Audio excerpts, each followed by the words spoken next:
Las mejores decisiones de la vida las tomamos acompañados. Bienvenidos al podcast Decisiones con Protección. Conversaciones cercanas y desde diferentes miradas para descubrir que detrás de cada pregunta hay una conversación y detrás de cada conversación una gran decisión. Un espacio para afianzar tu bienestar financiero y acercarte más a tus metas patrimoniales. Esto es Decisiones con Protección, un espacio en el que nos gusta conversar de bienestar financiero, de muchos temas, y hoy quisimos traer el tema de la reforma pensional. Y uno se preguntará qué tiene que ver la reforma pensional con el bienestar, y tiene mucho que ver, porque lo que se está conversando en el Congreso y lo que presentó el gobierno para modificar el sistema pensional nos va a tocar a todos, a los más jóvenes y a los mayores. Y por eso esta conversación la quisimos hacer con unas chicas muy juiciosas que se han estudiado todo ese articulado y que le han seguido el pulso a los primeros debates o conversaciones que se han dado alrededor del tema. Valery Cifuentes, de Economía para la People, quienes la siguen deben estar fascinados de que esté acá con nosotros una de las chicas de la People, y Juliana Montoya, especialista de protección en el tema pensional, en asuntos legales, pero esta no va a ser una conversación aburrida, va a ser una conversación dinámica que nos va a llevar, yo creo que a una conclusión, y es entender por qué ese tema que se está conversando tiene que ver con nuestro yo del hoy, pero también con nuestro yo del futuro. Entonces, bienvenidas, y quiero arrancar para romper el hielo con una pregunta que es habitual en este podcast. Quiero preguntarles, cuando piensan en la reforma pensional, ¿cuál es el emoji que se les viene a la cabeza? Arranquemos con Juli. La carita pensativa, pues como la de la manito y como expectante. Valery. Yo me uno a lo que dice Juliana, pero además como la carita de asombro y de como la boca abierta, y también como el que le da pena, como, oh, ¿qué está pasando? A mí me pasa un poco que es la de los ojitos que están dando así como vueltas. Creo que al final tenemos como un consenso, y es esto de qué va, ¿cierto? Y quiero que arranquemos por ahí. Uno de los puntos fundamentales es que era súper necesaria una reforma en el país al sistema pensional. Y quiero que conversemos de eso. ¿Por qué es necesario modificar un sistema que uno diría, pues sí, hay muchas personas que ya se han pensionado, son como más de 1 millón de personas en Colpensiones, cerca de 200,000 en los fondos? ¿Por qué hay que modificar lo que hoy tenemos? Bueno, si quieren yo meto la cucharada. Yo creo que es importantísimo entender por qué el sistema pensional es tan importante. Yo creo que antes, o hablo desde mi generación, como que estos temas no eran tan como que uno los tenía en el radar, pero ahora que se habla de las reformas y que va a haber cambios y que lo pueden afectar a uno en el futuro, pues uno trata de pensar un poquito qué está pasando en el Congreso y qué quieren hacer en términos de la reforma. Es importante hacer cambios en el sistema pensional porque las condiciones que tenemos hoy en día no son las mismas que teníamos cuando pensamos un sistema pensional como el que tenemos hoy en día. Entonces, para ser, concreta, nos estamos volviendo más viejos, y no solo eso, sino que además vamos a vivir más tiempo de lo que vivíamos antes, y pues hay menos jóvenes. Entonces, pues prácticamente vamos a estar un poquito jodidos al futuro, y es importante hacer cambios. O sea, que uno pudiera decir, Juli, que el modelo pensional que diseñamos por allá en el 91, que diseñaron pues los que estaban antes, nos quedó como chiquito.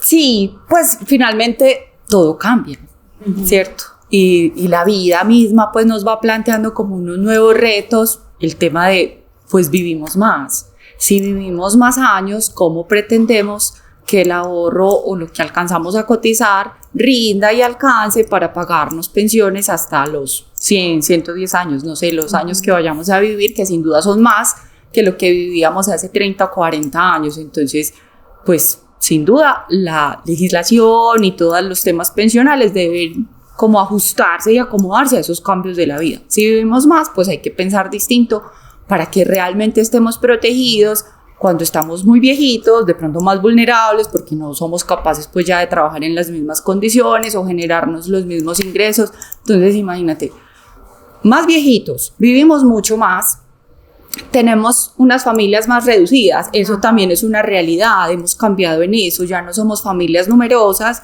que de pronto soportaban los hijos a sus papás o a los abuelitos y entre todos como que se hacían la pensión o todos hacían la vaca para poder financiar la vejez de alguien. Claro, todos tenemos la tía que nunca cotizó, que cuidó a los abuelitos y que se juntan los papás de nosotros y demás y en este momento le pagan el apartamento, sus gastos y demás porque ella no tuvo forma de tener cotizar. Esos sobrinos o esos hermanos ya no van a existir cuando nosotros estemos viejitos y nos va a tocar valernos por nosotros mismos. Hoy pues es súper individual el tema, pues yo trabajo, yo ahorro, yo cotizo porque soy yo solita la que al final va a tener que financiar su vejez hasta los 100, 110 años o los que duremos, entonces esa es otra realidad que hay que contemplar y ajustar. Valerie, y ustedes en Economía para la People también mencionan mucho el tema de la informalidad, ¿cierto?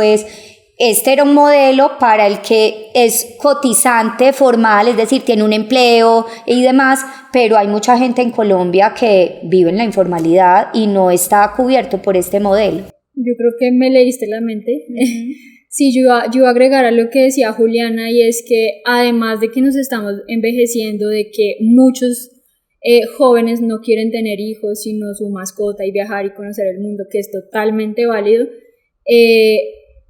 las dinámicas de nuestro país en el mercado laboral o en el empleo son muy discientes, y es que casi 6 de cada 10 trabajadores que tenemos en el país no cotizan a salud ni a pensión, y eso en palabras sencillas es que hay menos gente aportando digamos a la bolsa común de donde pagamos salud y pensión, y al final nosotros tenemos que pagar la plata, y de dónde lo vamos a sacar. Yo creo que esa es una de las grandes preguntas y uno de los dilemas pues también que tenemos que pensar ahora, incluido como en la reforma pensional, también cómo articular con la reforma laboral, cómo pensarnos de qué manera podemos hacer que más personas puedan aportar a esa bolsa en común, porque al final es un problema que le estamos dejando a nuestro yo del futuro. Sí, y es súper importante lo que dice Valerie, es aquí todos nos tenemos que hacer cargo de este futuro porque hay algo que no está funcionando. Si al final lo que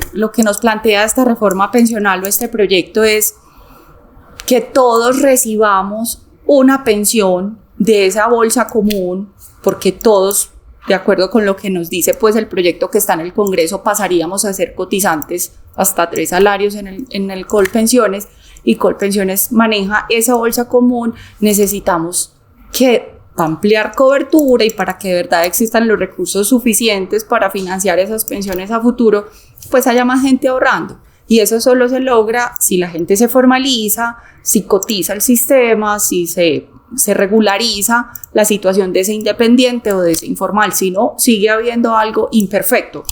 Y ahí se vuelve una reforma que al final pues queda con una pata chueca, porque si no va caminando una reforma pensional de la mano de una reforma laboral que haga que la gente se formalice, que de verdad ahorre, que aporte para el sistema, porque al final se va a beneficiar también de él, vamos a estar en 20 años hablando de esto mismo.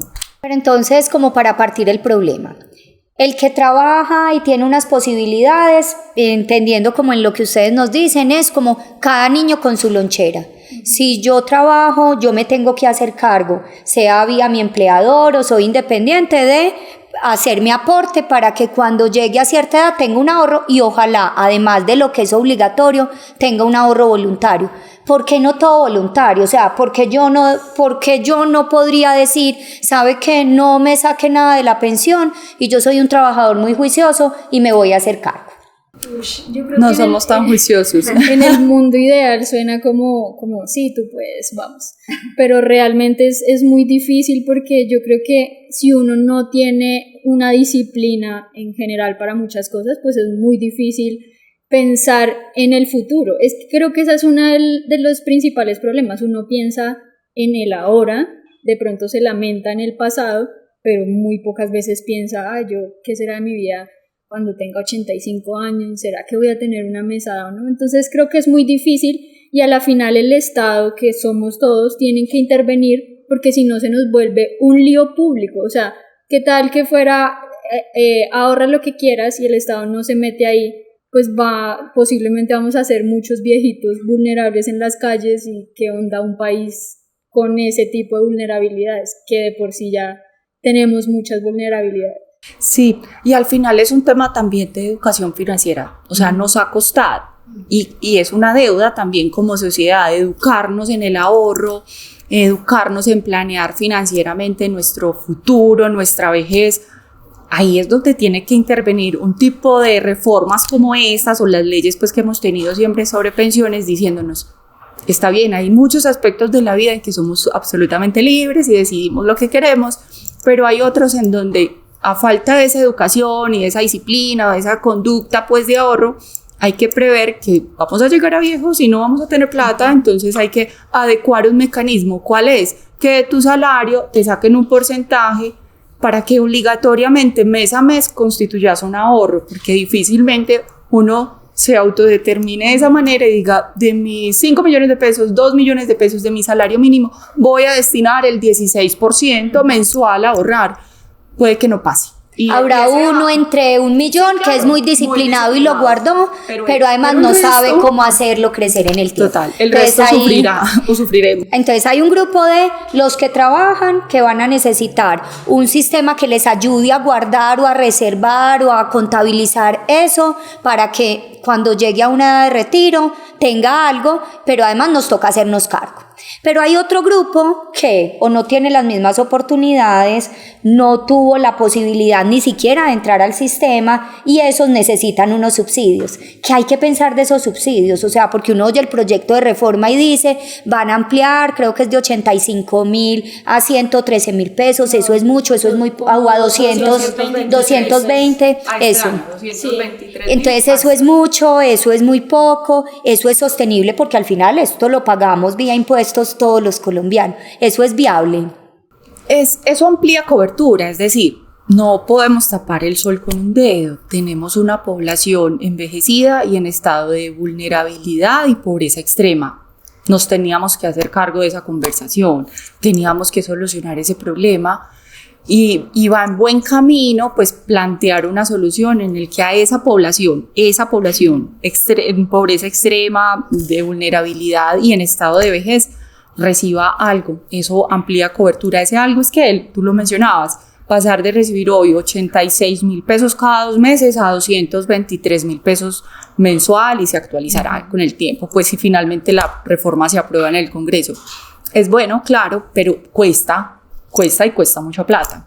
Entrarían 2.5 millones de personas más a recibir ese subsidio, y eso requiere un tema de sostenibilidad a largo plazo, porque no le podemos decir en 10 años, en 5 años a ese señor que vamos a empezar a darle los 223.000 pesos, aquí ya no hay plata. Entonces, finalmente el sistema perfecto o el sistema ideal debe, además de ampliar esa cobertura en el hoy, pensar en que a futuro vayamos a tener los recursos suficientes para seguirle pagando. No le podemos decir hasta acá llegamos.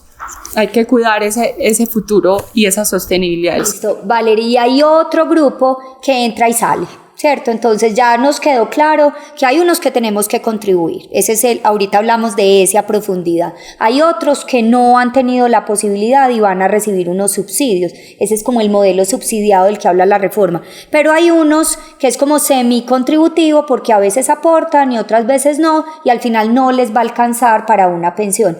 ¿Qué lectura hacemos como de ese modelo que es como híbrido? Como haz un pequeño esfuerzo, vele ahí dando a ver si te alcanza, y en algún momento vamos a juntar lo que tú fuiste capaz con los subsidios del Estado. Ahí vemos mejoras en cobertura. Pues creo que eso igual ya lo estábamos haciendo o lo estamos haciendo a través de una cosa que famosamente se conoce como los BEPS, y es eso que tú mencionas, como que tratar de también entender. Yo creo que algo de lo que se podría rescatar de esta reforma es que trata de entender muchos panoramas que tenemos, digamos, en el país en términos de acceso a un ingreso en la vejez, y están los que están muy vulnerables, que mencionaba Juliana, y los que, si bien pudieron contribuir o hacer cotizaciones a pensiones cierto tiempo, pero por X o Y razón no pudieron seguir continuando, ahí entra el Estado a decir como, ok,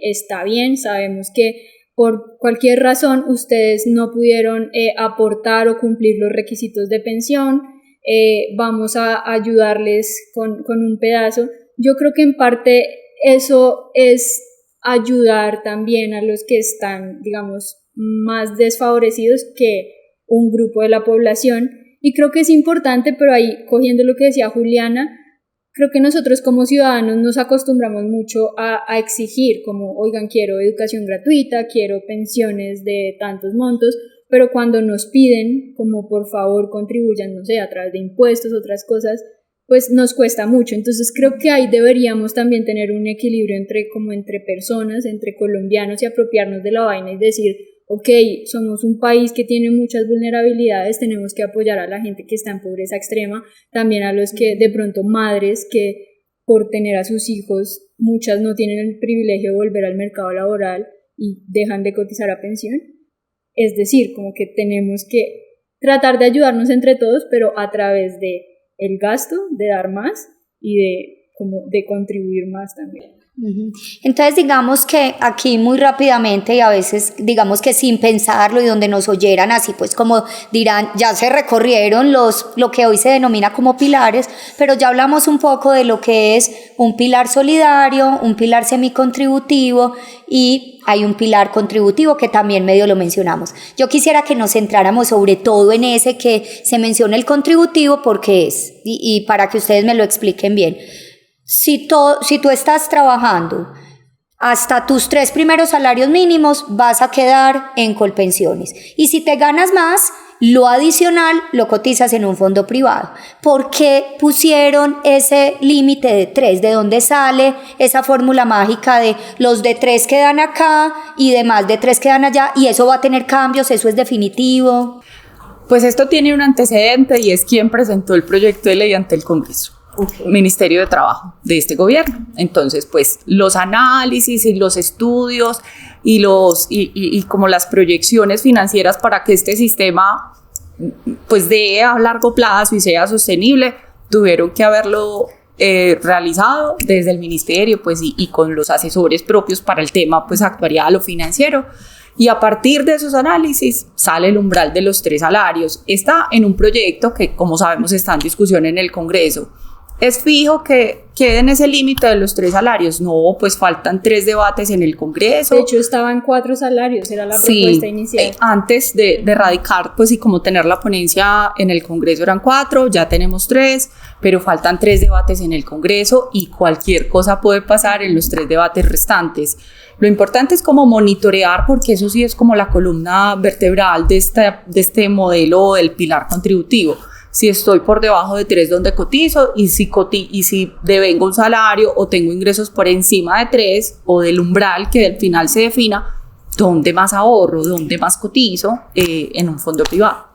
Y hay algo como que importante para mencionar, es que realmente la estructura de nuestro país, la mayoría cotiza sobre 1 y 2 salarios mínimos, es como, no sé, si los cálculos no me fallan, como el 86%, 90%, entonces esa ha sido como una de las críticas de pronto al sistema que propone el gobierno de Petro con los pilares, y es como que la mayoría de la plata va a quedar en Colpensiones, y bueno, la pregunta del millón es cómo se va a distribuir esa plata, y bueno, qué va a pasar con las pensiones futuras, entre otras cosas. Entonces, primer tema, y es, si mis 3 primeros salarios o los únicos que me gano quedan en Colpensiones, ¿cómo se administra esa plata? Explícanos un poco eso como para los que nos están escuchando, porque ahí es donde entran preguntas como, es que los jóvenes no se van a pensionar, es que el déficit fiscal del país se aumenta. ¿Por qué? Porque no habría plata para tanta gente recibir subsidio. Ay, yo creo que tú tocas un tema muy importante y es cómo está el sistema pensional de Colombia hoy. Hay una vaina pública y hay una vaina privada. Entonces, para no enredar el tema, está Colpensiones, ¿no? En donde Colpensiones es el régimen público, donde el Estado dice, hola, yo administro las pensiones, y por ende, digamos que las pensiones de la gente que ya está pensionada, valga la redundancia, la pagan los cotizantes de hoy. O sea, si yo tengo 29 años, estoy cotizando en Colpensiones, yo pago de pronto la pensión de mi abuelito que está en Colpensiones. Entonces todo va a una bolsa común y se distribuye. En un fondo privado, donde están las famosas AFP, incluidos aquí, pues uno contribuye a su pensión, pero uno es responsable de su pensión y esa plata que uno contribuye se invierte para tener rentabilidades y para engordar la pensión a futuro, entre otras cosas. Entonces, eso que tú mencionas de por qué se ha dicho que los jóvenes no nos vamos a pensionar, yo particularmente creo que eso se piensa incluso antes de esta reforma, o sea, es un pensamiento que uno ha venido teniendo como de pronto no me voy a pensionar porque pues mejor ahorro para mi casa, me voy a viajar y entre otras cosas, pero digamos, eso que mencionas es porque como la mayoría de plata, como está pensada esta reforma pensional, va a Colpensiones, es decir, al fondo común, pues y a futuro vamos a tener más gente vieja y no tantos jóvenes, nos vamos a quedar sin jóvenes que contribuyan a las pensiones futuras. Entonces ese es como para entender un poco el tema de por qué se piensa que no nos vamos a pensionar.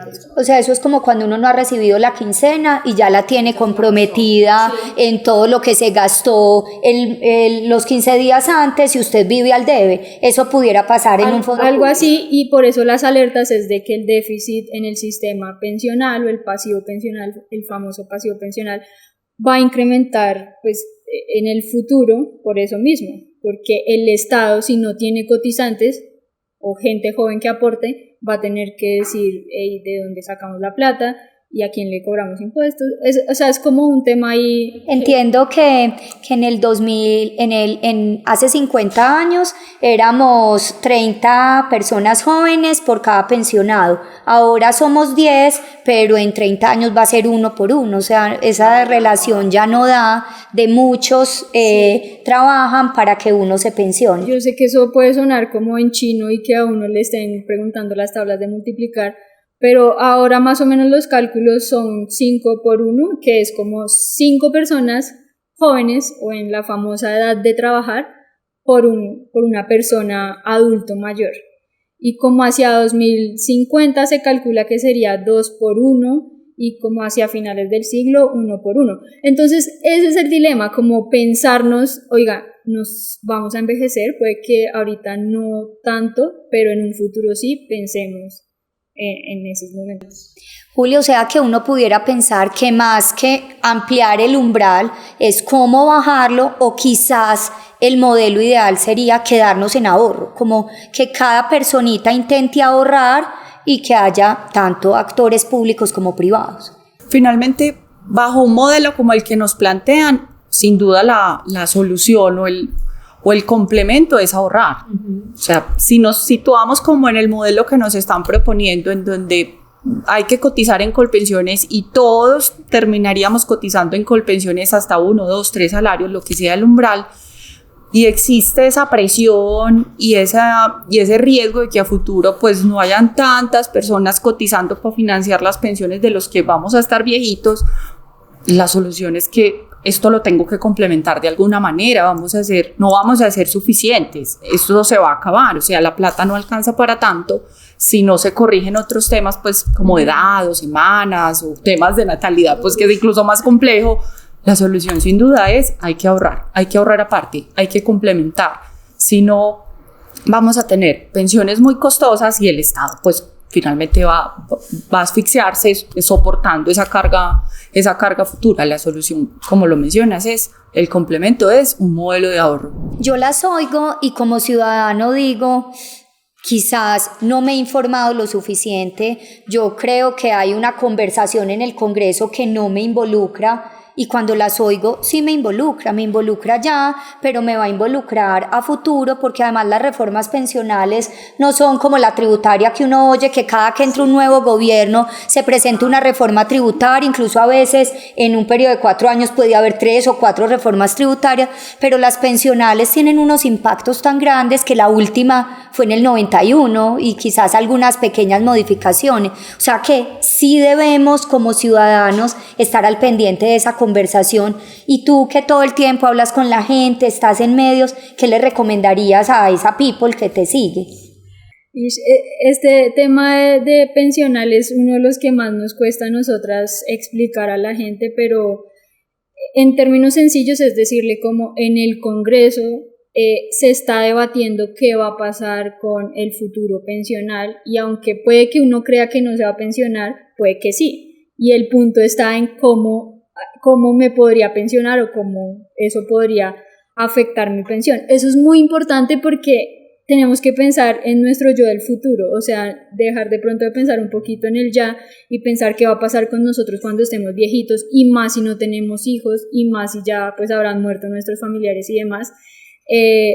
Es decirle a la gente que por favor como que traten de meterse en este tema y bueno, pues lo importante es que al menos estamos dando la discusión de que se necesitan cambios y yo creo que una cosa para destacar de esta reforma es que se crea como un comité técnico que se espera que cada 4 años revise si es momento de cambiar la edad, si es momento de cambiar las semanas. Creo que eso es importante. Sí, es súper válido.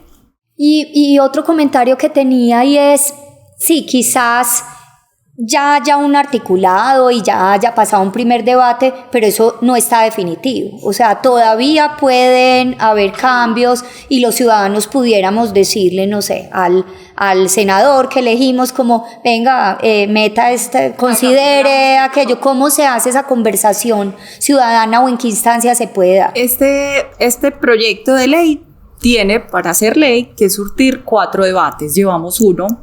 Nos faltan 3, entonces creo que pues hay chance de tener esas conversaciones, de entender el proyecto de ley. Sabemos que es un tema complejo, que a veces pues incluso la terminología es difícil, pero hay que empezarse a involucrar con este tema.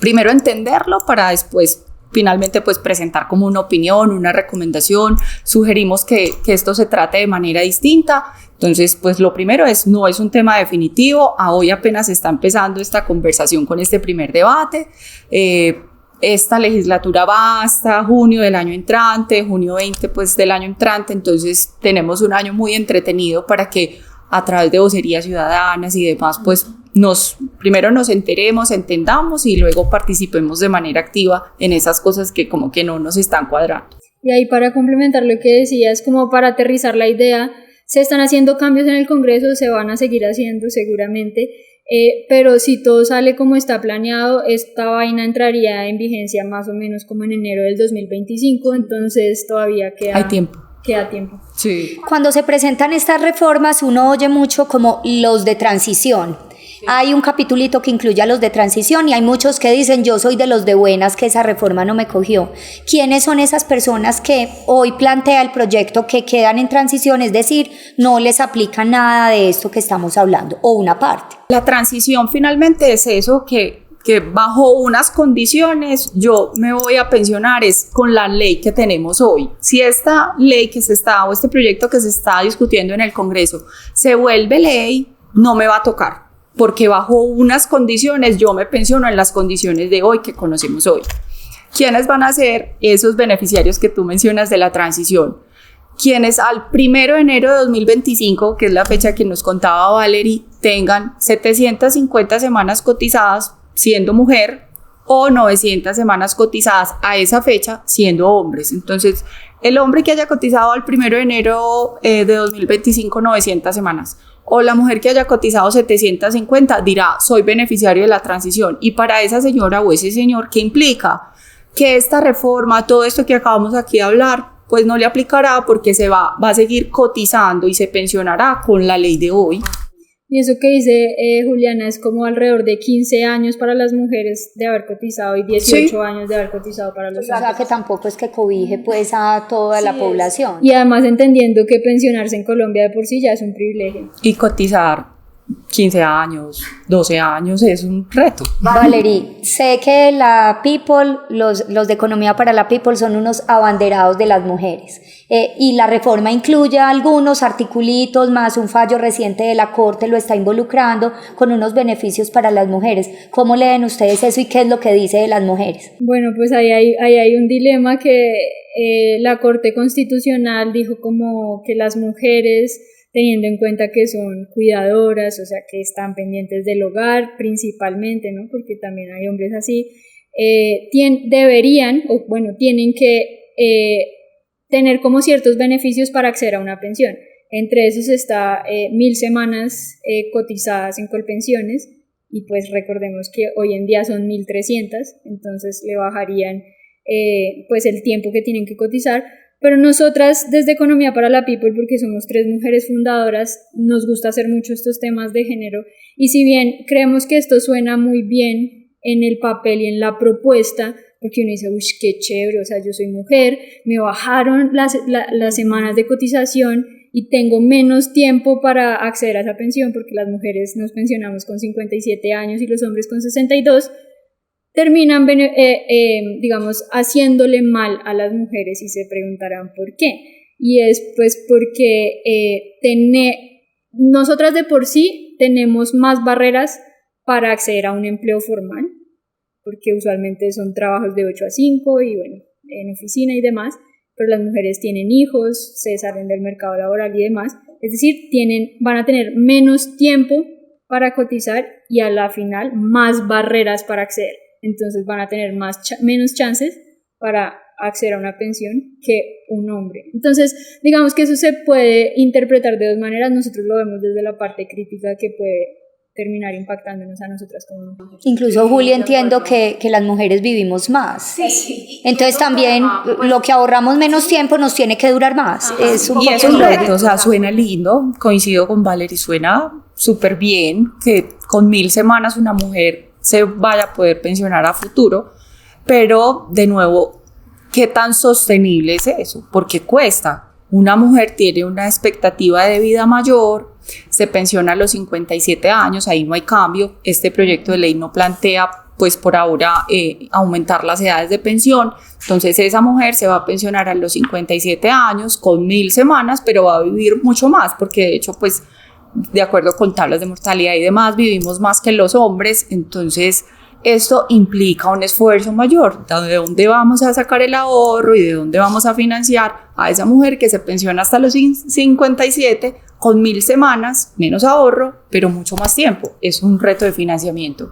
Para ir concluyendo, uno diría, sin importar cuántos debates falten, todas las modificaciones que pueda tener, los cambios al sistema, 1, nos involucran, pero 2, nos dejan la reflexión, y es: las matemáticas, por más esfuerzo que hagamos, no van a cuadrar mucho, y hay que hacer un esfuerzo adicional quienes puedan en hacer un ahorro. ¿Coinciden ustedes con eso? Como que el ahorro se vuelve parte cada vez más importante como de esta ecuación y de esta discusión. Yo creo que si bien esta reforma que propone el gobierno Petro quiere darle mayor protagonismo al sector público y entonces a la bolsa en común que les mencionaba, es importante como ser conscientes de no dejarle esa tarea al Estado, sino que uno mismo, de cierta manera, ir consolidando una pensión ya sea más grande u otro tipo de ingresos para cuando uno sea viejito, ¿no? Entonces ahí es muy importante ese pilar del ahorro voluntario, de que si uno tiene un poquito más, dar un poquito más en esa milla extra. A veces le puede doler a uno porque uno dice, uy, pero eso me podría servir para comprarme o irme a un viaje, pero es pensar en el futuro. Entonces sí coincido en que es muy importante no dejarle solo la tarea al Estado, ser consciente de que su pensión pues es su problema también, sí. Y pensar en el futuro. Sí, además, como una cosa súper básica, al margen de la reforma, supongamos, como lo mencionabas, que no pasa la reforma pensional y quedamos con el sistema que hoy tenemos. Hoy, cuando nos pensionamos, pues lo que nos dan de pensión es menor que lo que recibíamos como salario. Eso lo denominamos brecha pensional. Si a veces lo que nos ganamos no alcanza para el nivel de gastos que las personas vamos obteniendo, entonces planteémonos como el escenario de: voy a estar viejito, mi mesada no es lo mismo que tengo como salario, ese gap o esa brecha, ese faltante que voy a tener frente a mi salario, pues alguien lo tiene que cubrir, lo tenemos que cubrir, y eso solo se logra ahorrando para esa vejez, para cerrar esa diferencia entre lo que yo estaba acostumbrado a recibir de mi empleador o como independiente y lo que me van a dar como pensión. Y esa es una discusión del hoy, sin reforma. Hay que ahorrar para intentar cubrir lo que voy a dejar de recibir, porque si el salario ya algunos como que, pues imagínense cuando tenemos una brecha y lo que me dan de pensión no es ni siquiera lo que recibo de salario, hay que cerrar eso de alguna forma y eso solo se logra con ahorro. Bueno, espero que después de esta conversación, de oír a estas mujeres maravillosas, los muñequitos de los ojos así, pues se hayan suavizado un poco, pero que sí nos haya generado quizás el signo de pregunta para ir a buscar más información. Les quiero hacer una invitación. El capítulo 1 de Decisiones con Protección habla de mi yo del futuro. Y aquí hablamos mucho de ese yo del futuro. Si no te lo has escuchado, míralo, escúchalo, porque con seguridad vas a encontrar unas reflexiones bastante interesantes. Esto es Decisiones con Protección. Nos vemos en otro capítulo. El contenido de nuestros podcasts no constituye una recomendación profesional para tus decisiones en la construcción de bienestar financiero. Las opiniones de los invitados no comprometen o reflejan la posición de Protección S.A. frente a los temas tratados en cada episodio. Es importante que cada decisión que tomes parta de una asesoría personalizada por cualquiera de nuestros canales.